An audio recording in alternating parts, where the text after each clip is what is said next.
When you hear about IT certifications, you probably picture a stuffy room and a long, boring, multiple-choice test. But it seems like the CompTIA Security Exam, especially this new SY0-701 version, is trying to be something entirely different. Oh, it's a completely different beast. You're not just answering questions. You're basically being thrown into a high-pressure simulation. We're talking about the industry's gateway for anyone serious about starting in cybersecurity. So what does that gauntlet actually look like? The specs say it's the SY0-701 version, a Josha minute test with up to Josha questions.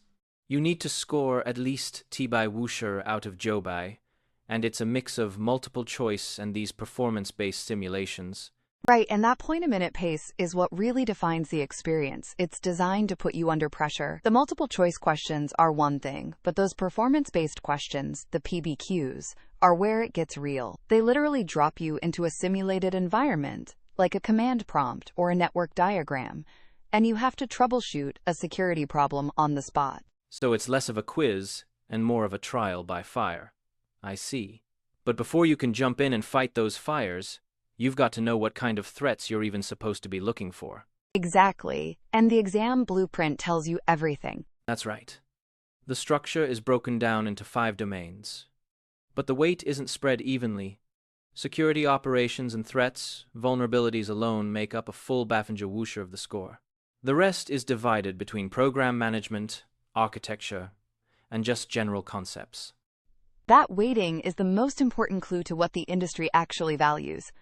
CompTIA is telling you, we care more about whether you can spot a phishing email and configure a firewall than if you can just define security terms. It's designed to validate doers, not just theorists. That makes sense. And here's a little aha moment for you. Look at that 20% dedicated to program management and oversight. That's not a small chunk. It's the industry signaling that even people starting out need to understand the business side of security, the compliance, the risk policies, the why behind the rules they're enforcing.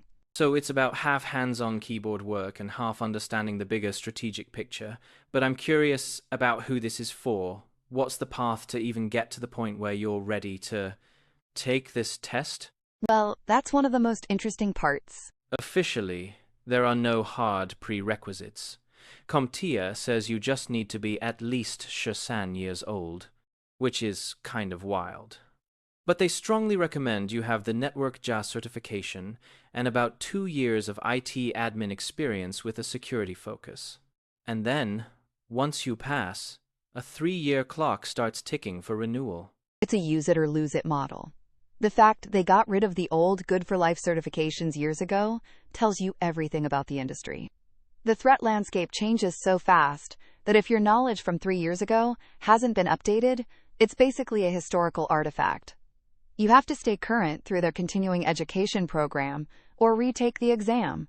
So it's not just about getting a badge to hang on your wall, it's about proving your skills are still relevant today. Precisely. To wrap it all up, there are really just a few critical things to remember. First, you have to hit that 750 score in a 90-minute sprint that mixes theory with those hands-on PBQs. Second, the exam is heavily focused on operations and threat mitigation. That's over half the test right there. Third, while anyone can technically take it, the real path to success usually involves having that Network Plus background and a couple of years of experience. And finally, that certification has an expiration date. It's valid for exactly 3 years, so you have to commit to continuous learning.